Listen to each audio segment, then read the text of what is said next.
Bienvenue dans le podcast Les relations humaines by Caroline et Julia. Ici, nous vous aidons à analyser vos relations pour vous donner les clés d'une vie relationnelle plus saine. Es-tu prêt à plonger dans le vaste monde du développement personnel avec nous? Abonne-toi pour ne rien manquer. Ce nouveau podcast en solo. Et oui, j'ai décidé, Julia a un petit peu moins de temps, donc voilà, on a trouvé le moyen de s'accommoder de ça et ça ne reste pas moins notre podcast à toutes les deux, avec des thématiques que nous choisissons ensemble, qui sont dédiées aux relations humaines. Et puis, bien, j'en profite donc pendant que Julia n'est pas là pour vous raconter un petit peu des petites choses qui se déroulent dans ma vie et qui correspondent à ce travail que j'ai fait sur ma généalogie. Alors aujourd'hui, ça va être le sujet euh,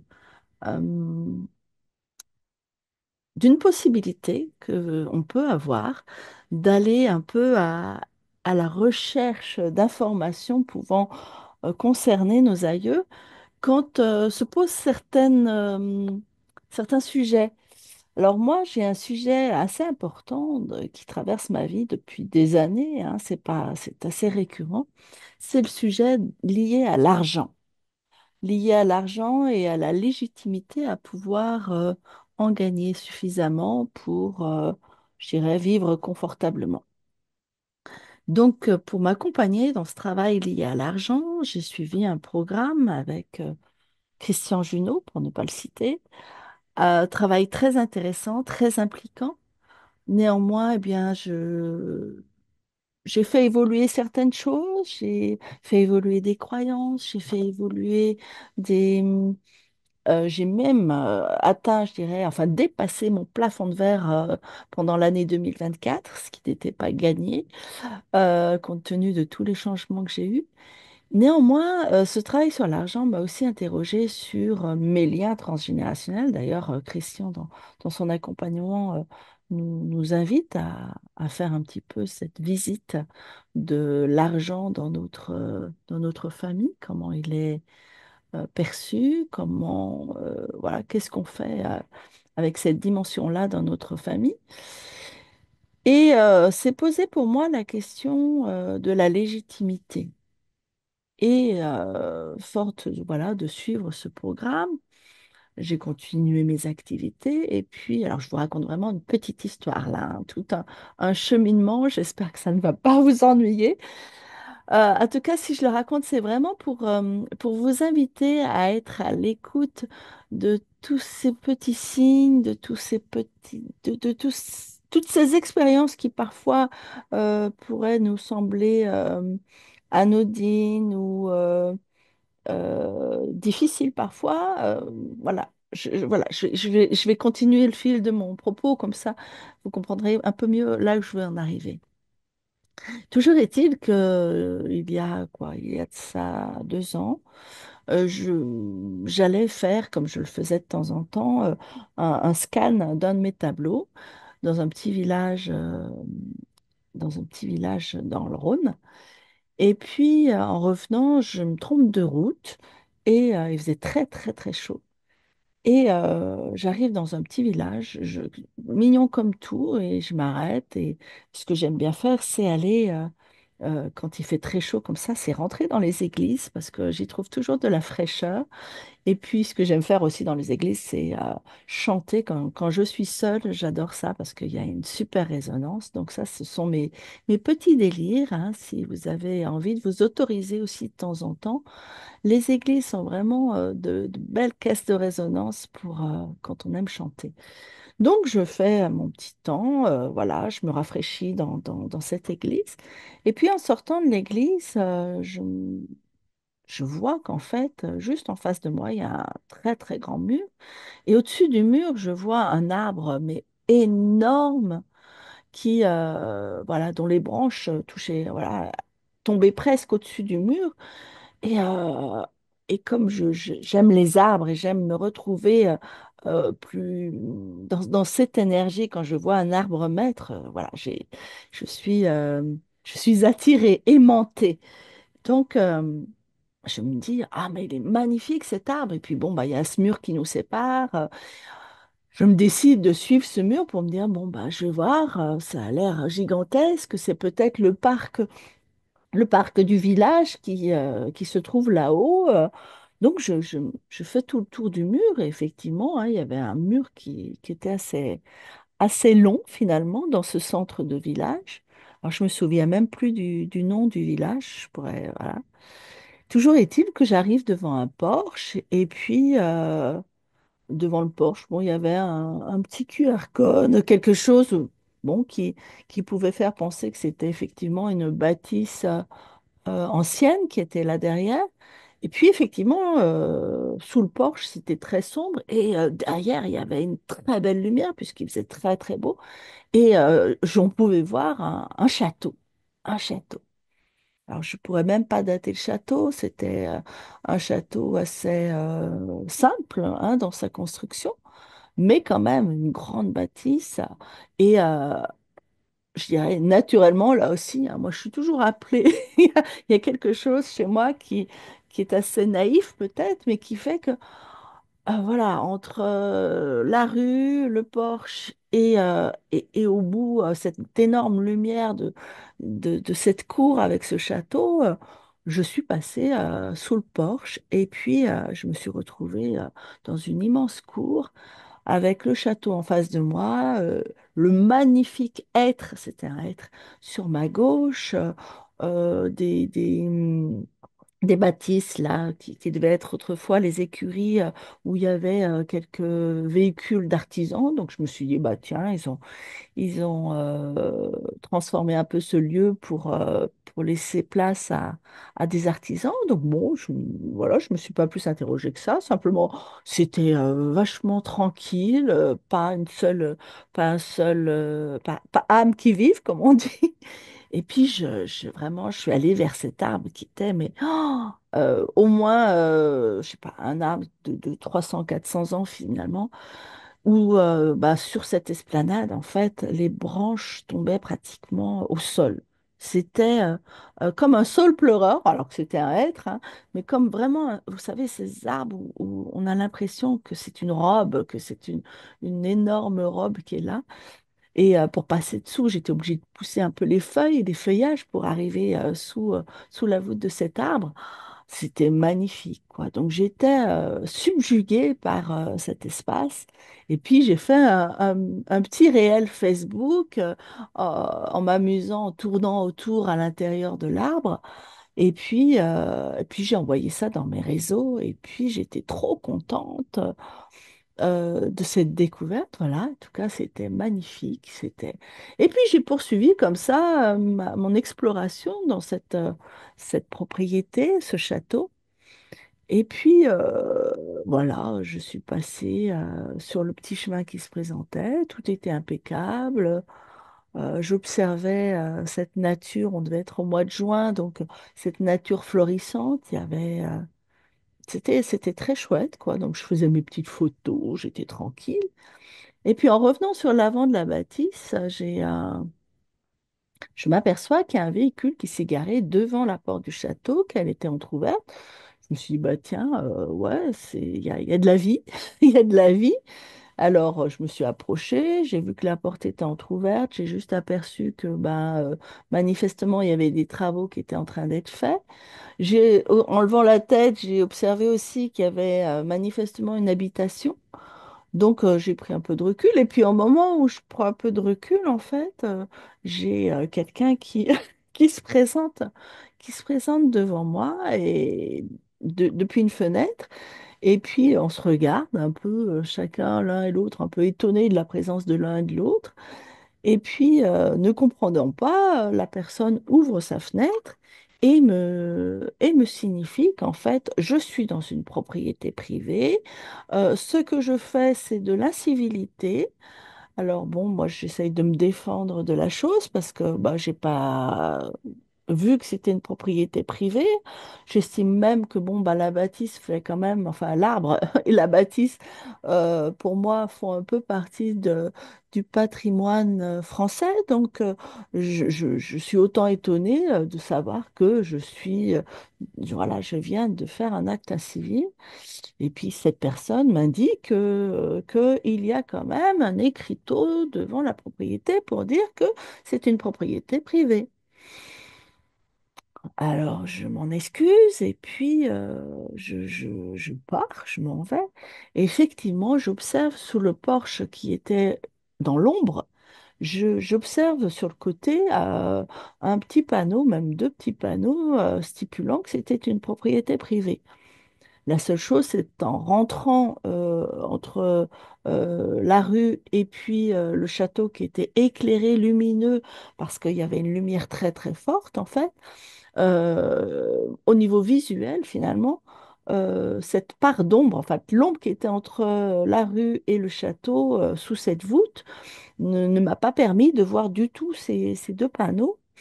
Donc, bon, ben voilà, je m'étais fait rembarrer, j'avais pourtant fait plein de photos, c'était vachement sympa. Et puis, bon, ben voilà, c'était, c'était dommage quelque part. Je me disais, ah ben ouais, tiens, c'est dommage, ce château au milieu du village pourrait être valorisé, pourrait être une belle occasion de faire une découverte de notre patrimoine. Alors peut-être que c'est un château qui était ouvert pendant les fameuses journées du patrimoine. Toujours est-il que, bon, je suis repartie et puis voilà. Et puis, en rentrant chez moi, quand même, il y a un petit truc qui fait résonance, où je me dis, oui, en fait, le châtelain m'a rembarré, le châtelain m'a évacué, et ça faisait résonance aussi avec cette idée de propriété que j'avais éprouvée quelques années auparavant quand on gérait la propriété de ma mère où je me souviens, en descendant de la propriété de ma mère, avoir vu deux femmes qui pique-niquaient dans un des prés de la propriété, qui était quand même aussi démarqué par un mur, démarqué par un portail à l'entrée, qui était grand ouvert parce qu'on ne s'amusait pas à le fermer à chaque allée et venue. Et, euh, et finalement, moi aussi, j'avais joué, entre guillemets, les châtelaines, à dire à ces personnes qui pique-niquaient tranquillement, d'évacuer, voilà, de sortir de la propriété, que c'était une propriété privée. Donc, c'était un espèce de petit retour, un petit feedback comme ça qui m'était proposé. Et puis, donc d'ailleurs, une attitude quelques années auparavant, là, avec ces deux femmes qui pique-niquaient, voilà, une fois que j'avais réussi à les faire sortir de la propriété, je m'étais quand même interrogée, je m'étais dit, mais quand même, Caro, tu aurais pu les laisser terminer leur pique-nique, elles faisaient rien de mal, enfin, voilà, je n'avais pas été en hyper accord avec ce que je faisais. Peut-être un petit peu conditionné par la dynamique familiale, où voilà, c'était notre propriété.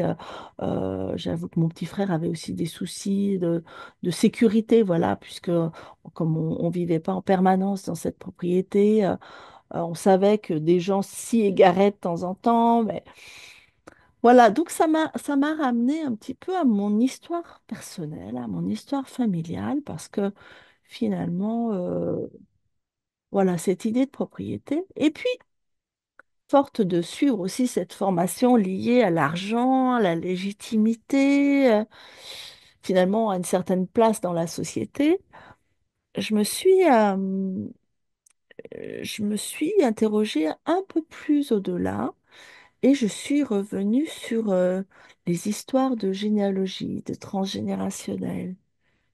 Euh, et puis en m'amusant, je poste.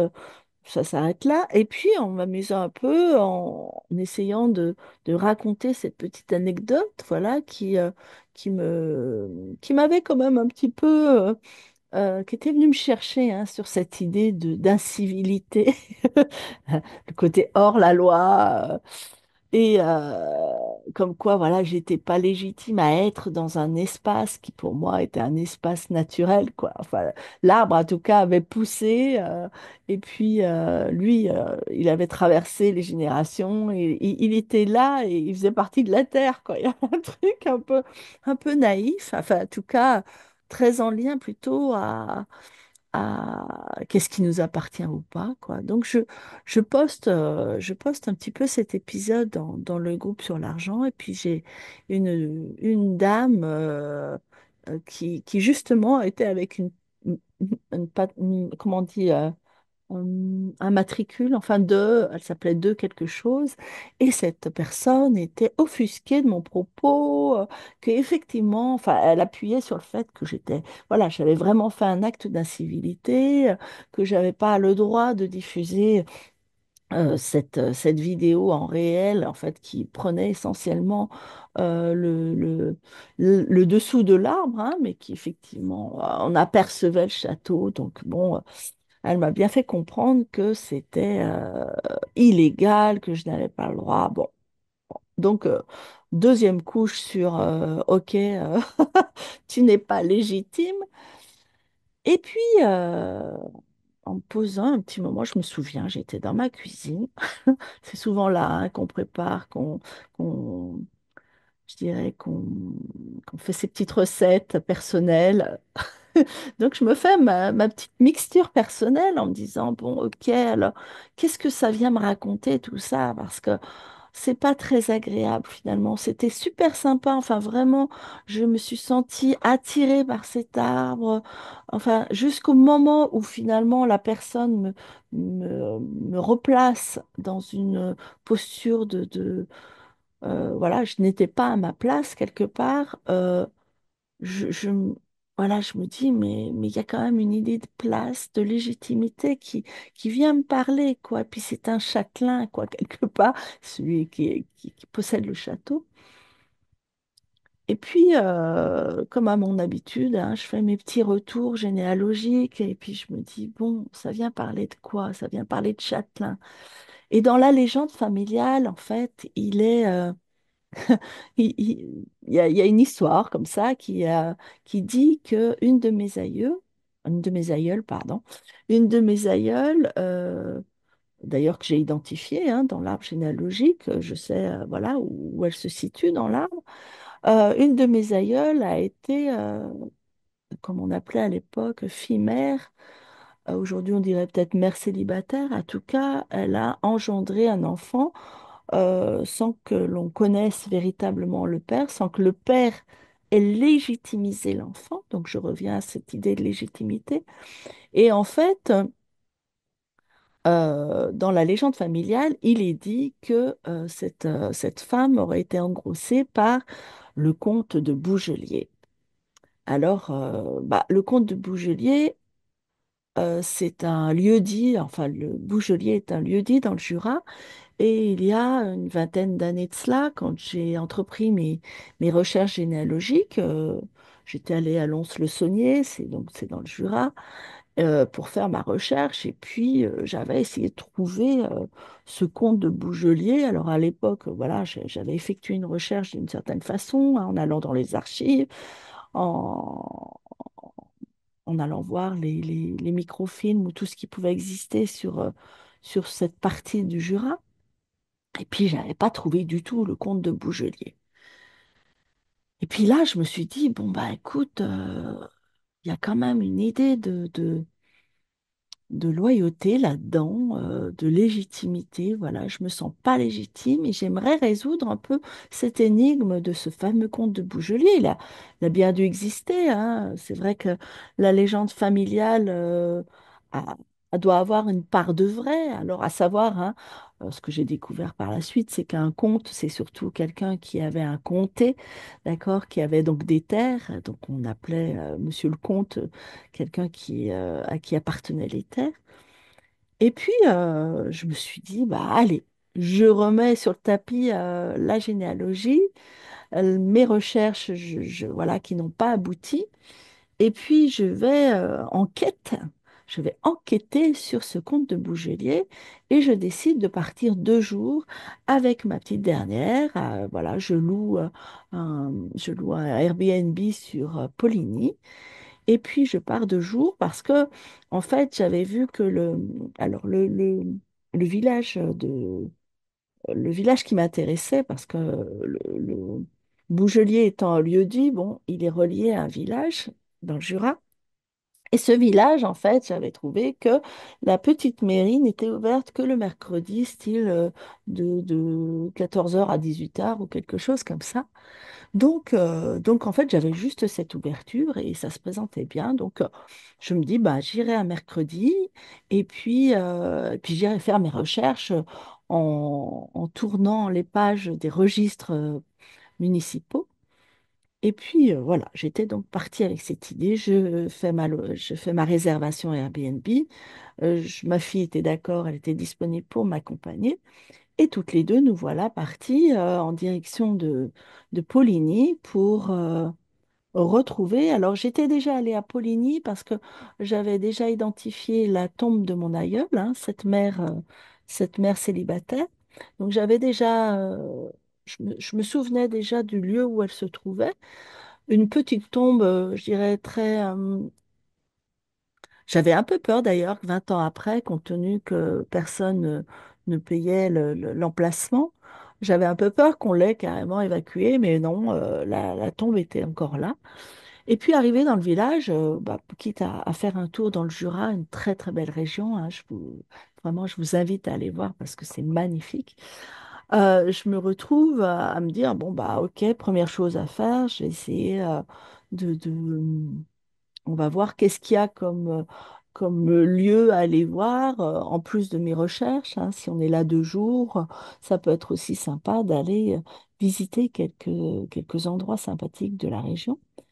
Et puis, en entrant dans le syndicat d'initiative, dans l'office du tourisme plutôt, je, m- je me trouve assez vite confrontée à un petit papier où en fait on était convié à faire le tour historique de Poligny et je m'appuie sur cette information pour demander un petit peu à la préposée de l'Office du tourisme, bah voilà, si elle sait exactement de quoi il retourne. Et puis, je lui parle de ma petite histoire, de ma venue pour mes recherches généalogiques. Et là, elle m'invite, elle me dit, ah bah écoutez, je sais que nous avons un club de généalogistes qui est à telle église dans le village. Vous pourrez les retrouver. Je crois qu'ils font une permanence tous les jours, ou tout, en tout cas pendant les vacances, tous les jours. À tel endroit. Je vous donne le numéro de monsieur machin. Et puis, allez, appelez-le ou allez le voir. Et puis, si monsieur machin n'est pas là, allez voir monsieur Poncet. Voilà, sachant que Poncet, c'est le nom de l'aïeul euh, des traces, voilà, sur lequel je suis en recherche. Ah, oh, Poncet, génial! Ben, écoutez, j'y vais. Et puis, je me, je me retrouve donc à...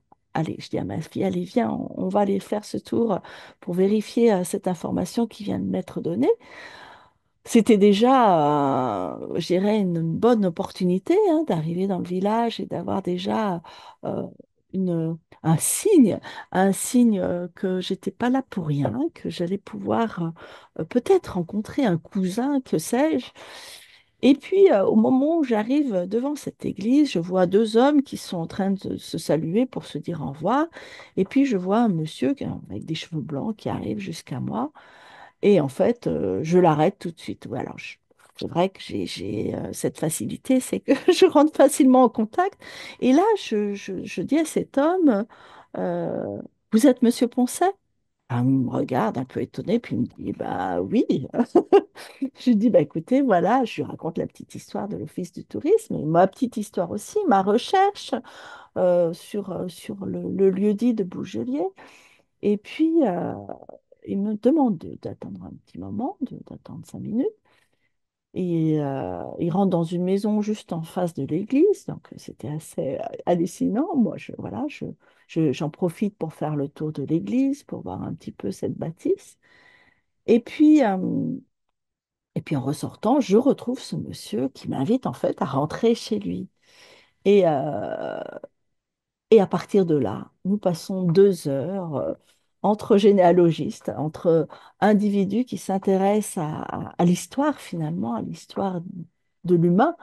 Et puis, pendant 2 heures, en fait, il va me montrer toutes les archives qu'il a répertoriées, qu'il vient juste de répertorier, du village dans lequel je devais aller pour aller moi aussi faire tout le tri de ces archives. Donc, en fait, je me trouve au bon endroit, au bon moment. C'est-à-dire vraiment, je viens pour quelque chose de spécifique qui était d'aller chercher les archives d'un village et je tombe sur le généalogiste qui vient de terminer toute la numérisation de ces archives. Donc c'est magique, pour moi c'est magique. Et puis je, je me retrouve donc avec lui face à son écran pendant 2 heures. Je fais des prises avec mon appareil photo, je fais des prises des informations. Et puis ensemble, on discute voilà, de toutes ces hypothèses qui peuvent arriver, de, bah oui, quand on a comme ça un enfant naturel, en fait, tout est possible, hein. À cette époque, il y avait déjà beaucoup d'inceste, donc c'était pas toujours glorieux ce qui pouvait se passer, hein, quand un enfant naturel était là. C'était souvent déjà une honte. C'était une honte, donc c'était certainement cet aïeul n'avait pas vécu quelque chose de très très agréable. Mais dans la légende familiale, en fait, il était dit, alors non seulement il était dit que c'était le fameux comte de Bougelier qui était à l'origine de cette grossesse, mais qu'en plus, il avait reconnu d'une certaine façon le petit parce qu'en fait, il avait vraiment contribué à son éducation et avait fait en sorte que cet enfant, voilà, ne soit pas non plus démuni. Donc, effectivement, l'aïeul, l'enfant naturel qui était né de cela, était devenu receveur des postes. Donc, il avait quand même une éducation, alors que sa mère était vraiment plutôt liée à toute la vie paysanne du comté. Ben là, finalement, l'enfant avait bénéficié quand même d'une éducation qui l'avait amené à être receveur des postes. À l'époque, c'est vrai que savoir écrire et être lettré n'était pas si simple. Et néanmoins, voilà. Moi, il y a quelques années, j'avais aussi entendu, j'avais suivi l'histoire, enfin voilà, quand j'ai fait ma généalogie, je suis allée voir aussi toutes les histoires de guerre, hein, à savoir que cet aïeul-là avait finalement traversé derrière, euh, avait traversé des guerres. Toujours est-il que il y avait dans la lignée finalement qui a suivi mon aïeul, mon arrière-grand-père, qui était issu de cette branche, était dragon dans l'armée en 1914. Et j'avais à un moment donné eu comme information que pour être dragon, en fait, il fallait être soit fils de noble, soit être recommandé. Donc, en fait, ça m'avait un petit peu conforté dans cette idée de lien secret, de lien secret euh, avec la bourgeoisie, parce que un petit-fils de paysan, un fils de, de, euh, de receveur des postes. Alors, comment avait-il pu arriver jusque-là? Donc, ça me donnait une hypothèse, effectivement, de la réalité de cette histoire avec un notable derrière ma généalogie, un notable donc qui n'avait pas fait porter son nom quand même, hein. Il y a quand même, on est porteur du nom ou pas. Toujours est-il que dans ce moment que je traverse avec ce monsieur qui me reçoit chez lui, hein, ce Poncet, qui a donc un même nom que moi, euh, en fin de rencontre, je le vois ouvrir un placard, donc son placard d'archives. C'était magique pour moi parce que quand vraiment on s'intéresse à la généalogie, puis à tout ce qui est transmission transgénérationnelle, enfin, moi j'étais vraiment dans la caverne d'Ali Baba là. Et en fait, ce monsieur me sort trois énormes rouleaux sur lesquels en fait il avait dessiné ses arbres. Donc il avait dessiné ses arbres en mettant dans des petits cercles, enfin des cercles quand même d'une dizaine de centimètres, hein. Il avait dessiné chaque individu avec ses dates importantes. Et je vois au milieu de tout son rouleau, donc de sa généalogie à lui, je vois au milieu mon aïeul, mais vraiment comme si, voilà, comme si de toute façon, j'avais pas besoin de chercher, il était là, juste devant moi. Et, euh, et sur, juste collé au-dessus du petit cercle, je lis le nom de Gagneur. Alors, Gagneur, en fait, quand on travaille la généalogie et la psychogénéalogie, en fait, il y a une méthodologie parfois pour construire son arbre, où on va faire de son arbre de façon instinctive. Et puis, en fait, euh, les informations vont être lues d'une certaine façon et tout ce qui sera écrit va pouvoir nous donner des indices. En fait, c'est l'inconscient qui travaille. Donc là, l'arbre a été fait par ce qui allait être mon cousin, enfin, qui se révélait être mon cousin finalement, puisque j'avais un de mes aïeux qui faisait partie de sa généalogie, qui était dans la filiation d'un de ses arrière-arrière-arrière-grands-pères. Il n'empêche que euh, cet arbre a été fait, je dirais, de façon consciente par l'aïeul, mais de façon inconsciente, je dirais, dans l'écriture. Et, euh, et donc, juste, comme je le disais, juste au-dessus du cercle de mon aïeul, collé pratiquement à la ligne du cercle, il y a une information, voilà, quelques mots, et le nom gagneur qui se lit dessus. Alors là-dessus, je me dis, mais gagneur, voilà, si je reviens à ma dynamique première, hein, qui est à travailler sur l'argent, sur la légitimité, je me dis, mais gagneur, si mon aïeul fait partie de la famille des gagneurs et qu'en plus je sois coupée de cette lignée par le fait qu'il ait eu un enfant illégitime, en fait, je suis coupée de cet aspect de gagneur. Donc, je me raconte, voilà, là, je suis en train de vous raconter la petite histoire que je me raconte, hein. Il y a, je dirais, aucune vérité engagée. Il y a juste l'histoire que je me raconte, la romance que je mets derrière tout ça, pour dire que je suis même allée plus loin parce que je suis allée sur, bah oui, qui est, quelle est cette histoire avec les gagneurs, quoi. Donc j'attends encore, jusqu'à aujourd'hui, j'attends encore les informations que j'ai demandées par la suite à mon cousin sur la famille Gagneur. Et puis en attendant, je suis allée faire ma petite enquête, aller regarder sur les sites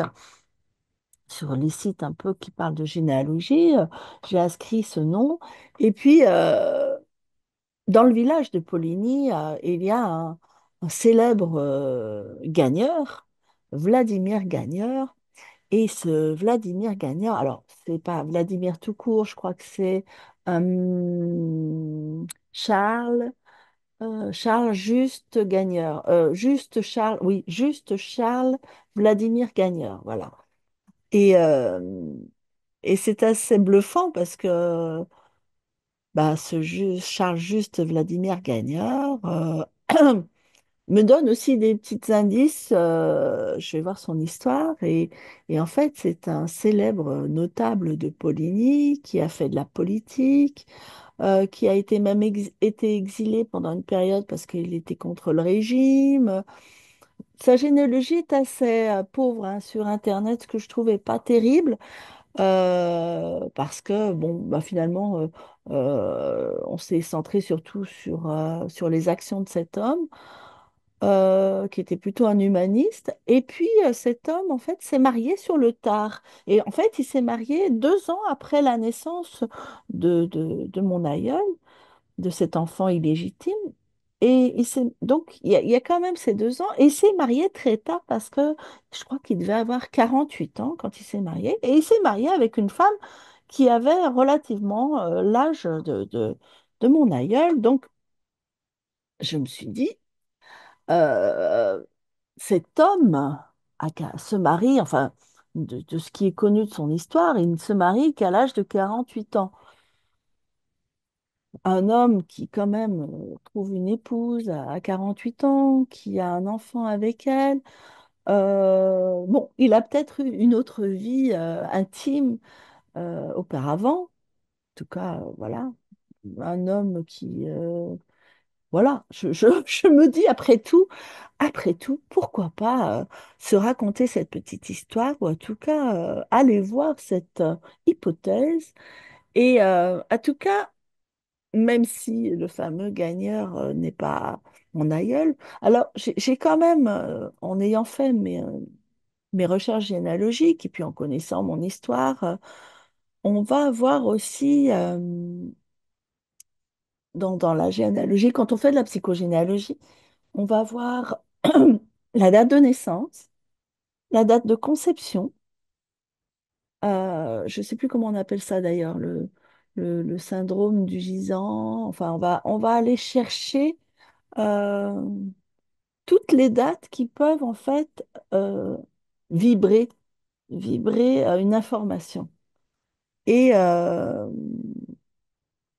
et en fait, ce fameux Vladimir Gagnard est né un 9 août. Et le 9 août est pour moi une date importante puisque c'est le jour de conception de mon fils. Donc voilà, je fais des, des petits liens comme ça. Je fais aussi un autre petit lien, c'est que j'ai ma grand-mère donc qui est issue de cette lignée, ma grand-mère qui avait une espèce de posture très bourgeoise, très, je dirais même aristocrate, hein. Ma sœur à une époque avait fait des portraits et ma grand-mère avait pris une pose vraiment très très noble, très voilà. Et, et j'avais, en fait, quand j'ai vu le portrait de ce Vladimir Gagnon, je me suis dit, mais en fait, euh, ma grand-mère avait la même posture sur cette photo, voilà, alors je sais plus, je sais pas si c'est une photo ou si c'est juste une gravure de ce monsieur Gagnon. Et, euh, et je trouvais ça rigolo, voilà, de trouver quelques informations, quelques indices, quelques petits points de similitude. Euh, et puis voilà, je suis restée avec ça. Et en tout cas, c'est venu quand même me chercher. Voilà, c'est venu me chercher pour me dire, mais en fait, qu'est-ce qui peut faire que dans une vie, on ne se sente pas légitime? Et quand on a comme ça un aïeul dans notre lignée qui n'a pas été légitimisé, on peut encore porter l'écho de cette non-reconnaissance. Parce qu'en fait, dans cette non-reconnaissance, je me rends compte, hein, j'ai aussi une grande sœur qui vit aux États-Unis et qui a une multitude de compétences, de connaissances, et qui est aussi dans cette difficulté de légitimité. Comment être légitime? Comment pouvoir être reconnu avec nos compétences euh, sans être, voilà, comment tout ça, pourquoi ça nous arrive, quoi, quelque part. Et moi, en tout cas, ça me donne une explication, cette explication de cette difficulté. Donc, il y a tout un travail derrière qui est en train de se faire, qui est en train de se tisser pour recréer du lien, recréer de la conscience. J'aurais bien aimé pouvoir que notre pays nous autorise à faire ces fameuses recherches ADN pour savoir, voilà, est-ce que je suis une gagneur ou pas? Est-ce que aujourd'hui il est possible, avec notre technologie, je vois tout ce qui est possible de faire et pourtant il est encore interdit. Alors je ne sais pas du tout sur quoi se base cette interdiction, peut-être sur tout le bazar que ça pourrait faire dans notre société, hein, de savoir qui est le père légitime d'un enfant et toutes ces histoires finalement qui feraient que sommes-nous tous légitimes ou pas à porter un nom, sommes-nous tous un matricule, enfin, euh, est-ce que finalement euh, c'est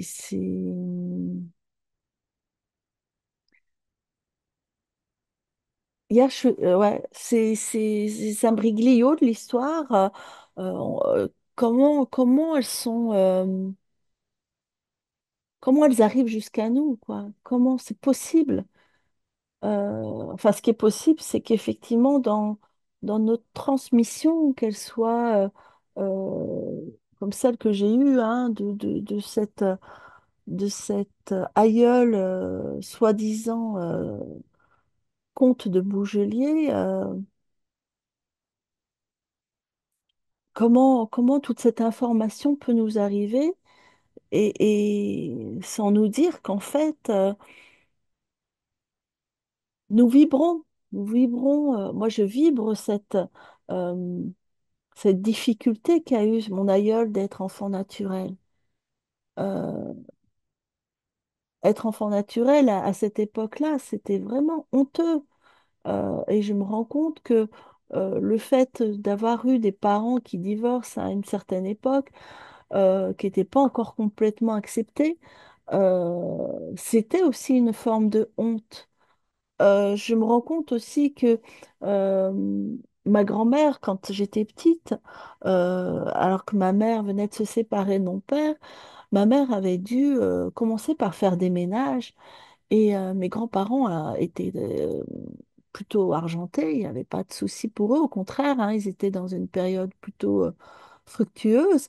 Et ma grand-mère, alors que je voulais inviter une de mes camarades, m'avait dit assez m'avait lancé le mauvais œil, hein, quelque part en me disant euh, alors il faudra bien que tu dises à ton ami que tu veux inviter que tu n'es que la fille d'une femme de ménage.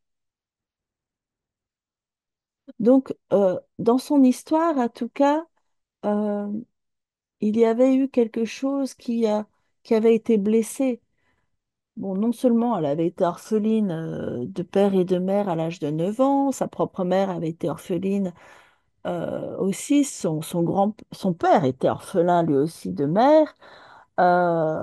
Et puis dans cette lignée de son père, il y avait cet enfant naturel, il y avait son arrière-grand-père, enfin l'arrière-grand-père de ma grand-mère était ce fameux Lupicin Poncet, enfant naturel de Françoise. Et, euh, et tout ça, toute cette histoire en fait, me fait juste conscientiser que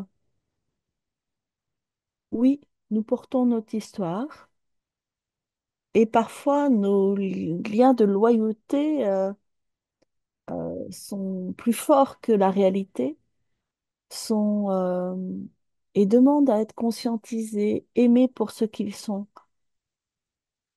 J'ai j'ai depuis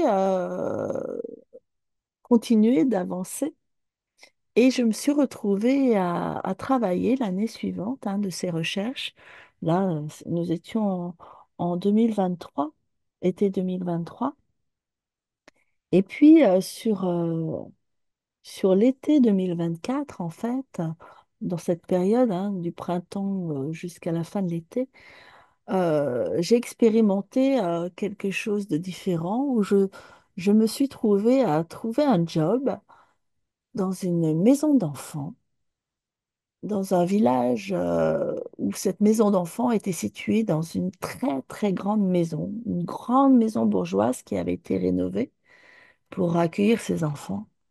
Et avec, je dirais, toute la difficulté de ces maisons bourgeoises, avec des étages qui en font deux, avec des accès aux étages qui se font que par les escaliers. Et j'ai été maîtresse de maison. Et il faut savoir que mon aïeule, donc la mère célibataire, avait été, euh, avait été elle aussi en fin de carrière, finalement, j'allais dire, mais elle avait été aussi maîtresse de maison. Elle avait été gouvernante, comme on appelait ça. Et c'était assez confrontant de me retrouver dans cette grande maison, à m'imaginer mon aïeul avec toute la charge de l'époque, hein. Moi, là, je me retrouvais dans un service au dernier étage, à monter des draps, à descendre les draps, parce que j'étais dans un service où il y avait des enfants qui étaient petits, donc il y avait pas mal de pipi au lit. Et à certains moments, je me suis vue dans cette posture de la femme du 19e siècle, avec tout ce travail, avec cette charge qui était donnée, le lavage du linge, l'entretien de la maison. Aujourd'hui, on a vraiment plein de choses pour nous faciliter la vie. Et j'ai senti tout le poids qu'avait dû porter cette femme. Et, euh, et en fait, je ne suis pas restée dans ce service. Je ne suis pas restée, d'une part, parce que je trouvais qu'il y avait, voilà, je n'étais pas en accord avec les procédures. Et puis, d'autre part, voilà, j'avais besoin voilà, c'était épuisant. C'était épuisant. Et néanmoins, je me suis dit, mais je ne suis pas passée là pour rien. Je suis passée là un peu comme quand je vais dans le château, que je me fais rabrouer.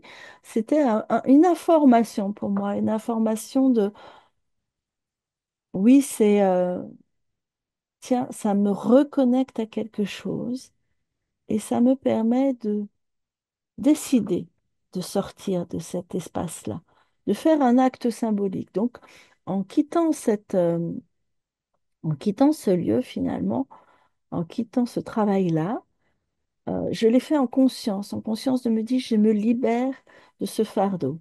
Et puis, du coup, j'ai trouvé un autre poste, un poste éducatif, qui là m'a apporté d'autres informations, mais ça, ce sera pour un prochain épisode. Toujours est-il que je continue de faire mon tricotage et, euh, et dans mon tricotage, en fait, je poursuis avec des situations qui se présentent, des liens que je peux faire. Et puis, je m'allège. Je me rends compte que il y a des choses qui peuvent aujourd'hui prendre du sens, qu'il y a des choses qui me permettent aussi d'avoir, comment je vais dire ça? Euh, je me sens en lien aujourd'hui plus à l'amour qu'au poids finalement que l'histoire a pu m'apporter. Je me rends compte que finalement, alors ça je l'avais déjà conscientisé, mais euh, je suis très en lien avec cet aïeul pour une multiplicité de raisons. La première raison en fait qui m'a, quand j'ai fait ma généalogie et que j'ai conscientiser ma place dans l'histoire familiale. En fait, il faut savoir que dans l'arbre, vous allez faire suivre finalement un peu plus le flux de certaines branches. Hein. Nous sommes reliés à certaines branches. Alors, il est possible que vos frères et sœurs soient plus en lien avec le flux d'autres branches, mais le flux de... moi, je sais vraiment de quelle branche je suis la successrice, j'allais dire. Je succède à cette lignée de cette femme mère célibataire, puisque en fait j'étais moi-même mère célibataire. Et en fait, c'est c'est intéressant aussi de voir en fait comment notre société évolue, parce que être mère célibataire dans les années 2000, on va dire 1996, hein, moi j'étais maman célibataire en 1996, eh bien si je regarde mon aïeule qui elle a été mère célibataire en 1825, c'est une dynamique complètement différente. C'est là où c'est intéressant de connaître son histoire parce que, parce que on porte en nous les échos du passé et on porte en nous aussi toute cette évolution qui a permis aux femmes d'être finalement reconnues dans certains statuts qui n'étaient pas présents dans la société. Les enfants illégitimes, on va dire, ou en tout cas les enfants, les mères célibataires ne sont plus vues comme des catins, elles sont vues comme des femmes qui ont tout à fait une légitimité à être dans la société. Alors, il n'en demeure pas moins que être maman célibataire, ce n'est pas très confortable et que ce n'est pas, je dirais, une loyauté à faire perdurer. Et je souhaite bien à la suite de ma lignée d'être dans dans cette idée que, quoi qu'il en soit, on est légitime d'être qui l'on est. Quand j'entends des gens ou des personnes s'interroger sur leur place, moi, il m'a fallu du temps pour me sentir légitime à la place que j'occupe. Et en fait, quand je vis ce type de d'aventure, hein, on va l'appeler comme ça, d'aventure, qui font que je me raconte cette petite histoire, hein, nous sommes toujours d'accord, hein, je me raconte une histoire et c'est mon histoire. Donc j'ai le droit de me la raconter comme je veux et je vous en fais part pour vous dire, mais oui, et vous, quelles sont les histoires que vous vous racontez? Euh, il n'empêche que ça crée chez moi beaucoup de joie d'aller à la découverte de mes aïeux, de sentir toute la puissance de vie qu'il leur a fallu pour traverser toutes ces époques, hein, toutes ces difficultés. Et je me dis, mes difficultés d'aujourd'hui, avec le confort que j'ai de pouvoir bénéficier, quand j'étais maman célibataire, j'ai quand même bénéficié d'allocations particulières pour élever mon enfant. Enfin, nous avons quand même des possibilités aujourd'hui de pouvoir tout de même vivre de façon correcte notre vie. Et, et je suis vraiment dans la gratitude de toute cette avancée. Et même si je n'ai pas encore vraiment le- la certitude de qui est mon aïeul, de cette branche finalement qui a été coupée volontairement, qui ne s'est pas... mais néanmoins, elle n'a pas été complètement coupée puisque je ressens en moi cette, ce flux de vie en fait. Et c'est un petit peu comme, comme l'histoire que je vous racontais précédemment dans un précédent podcast, le podcast 50. Euh, En fait, c'est un peu comme cette branche qui va pousser et puis sur lequel va y avoir un petit nœud qui va se créer parce que ben voilà il y a toute une problématique liée à qu'est-ce qui se passe quand une femme en 1825 est enceinte de son j'allais dire de son boss, hein, c'était peut-être ça. En tout cas, quelle est l'histoire véritable de ce de ce couple parental, même si il n'est pas uni par le mariage, il n'en demeure pas moins qu'il y a un homme et une femme qui se sont rencontrés j'ose espérer qu'ils se sont aimés, mais quelque part, est-ce qu'ils étaient autorisés à s'aimer? Est-ce que la posture de l'un et la posture de l'autre euh, leur ont permis de vivre cet amour de façon entière et fluide? Les codes de la société à l'époque n'étaient pas nos codes d'aujourd'hui non plus.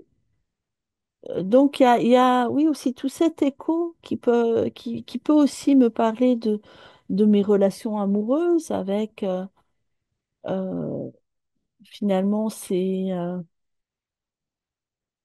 légitimité à être ou pas la femme d'un autre, euh, à être ou pas autorisée à vivre une histoire d'amour pleine et heureuse.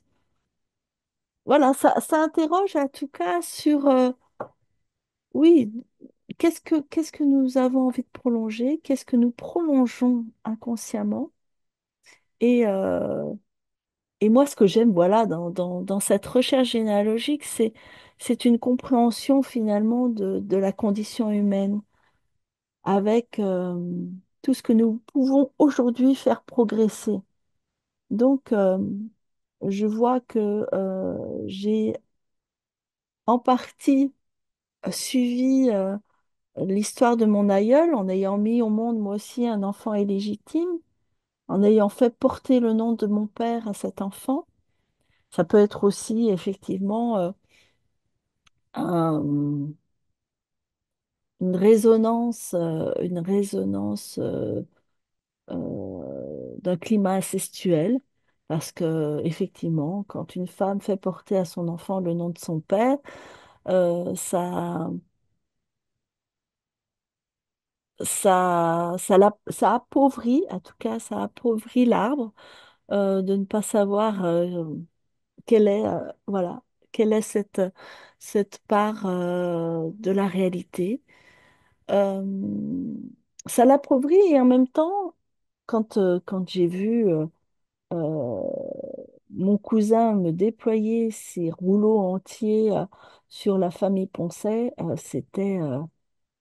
c'était aussi me relier à une quantité d'aïeuls, quoi, à me dire, mais en fait, oui, je suis bien enracinée. Je suis bien enracinée. Et, et qu'importe en fait nos histoires, qu'importe que vous puissiez aller jusque-là, que vous puissiez aller découvrir toutes ces petites racines qui vous construisent, qui vous constituent, qui font que en fait la vie, moi j'adore vraiment la représentation de l'arbre parce que on voit les racines qui vont qui vont chercher qui vont chercher toutes les ressources nécessaires, toute cette sève, voilà, la sève et le sang, c'est la même chose, c'est ce qui nous traverse, ce qui nous unit. Ce sont des molécules, en fait, qui sont là et qui traversent le temps. Euh, c'est, moi, en tout cas, ça me relie au merveilleux. Donc, je vais m'arrêter là sur mon petit propos. Et si je devais résumer tout ça, je vous dirais, les éléments, les événements que vous vivez peuvent parfois vous refroidir, hein, comme quand je suis traitée d'action incivile avec ce châtelain.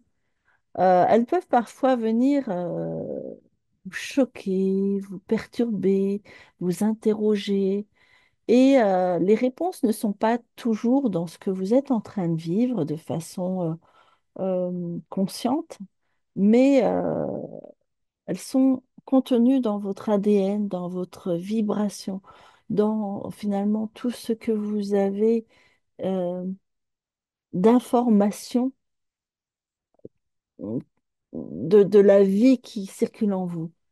Euh, et, euh, et ces informations, elles, elles constituent notre richesse individuelle. qui que vous soyez, vous êtes riche de vos aïeux, de toutes ces traversées qu'ils ont pu faire et, euh, et de cette puissance de vie qu'il leur a fallu. Et aujourd'hui, je crois que on pourrait être un peu plus reconnaissant de de ce qui nous construit, de ce qui a fait que nous sommes ici aujourd'hui, maintenant. Et, euh, et ça, l'intelligence artificielle ne pourra pas nous le prendre. On pourra pas, la vie ne circulera pas de la même façon, même s'il y a effectivement, l'intelligence artificielle, le flux numérique est en fait le même qui circule dans l'arbre, le même qui circule en nous. Euh, donc, c'est juste une évolution. C'est une évolution. euh, mais voilà, ne nous trompons pas sur je dirais, et en même temps, ouais, ne nous trompons pas, mais sachons qu'en fait, tout fait partie du tout. Voilà. Voilà. Ce sera peut-être le mot de la fin, que tout fait partie du tout. Voilà. Que finalement, la sève, le flux sanguin, le flux numérique font partie de notre expérience sur Terre. Tous ces flux qui circulent, que ce soit les informations, tout est informationnel en fait. Et, euh, et que faire de ces informations? Eh bien, chacun, nous allons pouvoir nous raconter nos propres histoires. Et, et néanmoins, chaque histoire que nous nous racontons euh, est l'histoire de notre Terre, de notre planète, de, de notre humanité. Je vous dis à très bientôt pour une autre expérience, un autre récit ou un témoignage ou que sais-je. On verra. Chaque podcast a sa particularité. Et bah, si vous avez réussi à suivre celui-ci jusqu'à la fin, je vous souhaite de belles recherches, de belles aventures et apprenez à prendre de chacune de vos expériences ce qui va vous permettre de grandir en conscience, de grandir en expérience et d'avoir envie de continuer voilà, de faire grandir ce flux, de continuer à vous expandre pour toujours plus d'amour et de conscience d'être. À très vite. Et si toi aussi tu souhaites nous partager un problème relationnel, alors n'hésite pas à répondre à notre questionnaire qui est en lien dans la description. Caro se fera un plaisir d'y répondre dans un prochain épisode. Bye!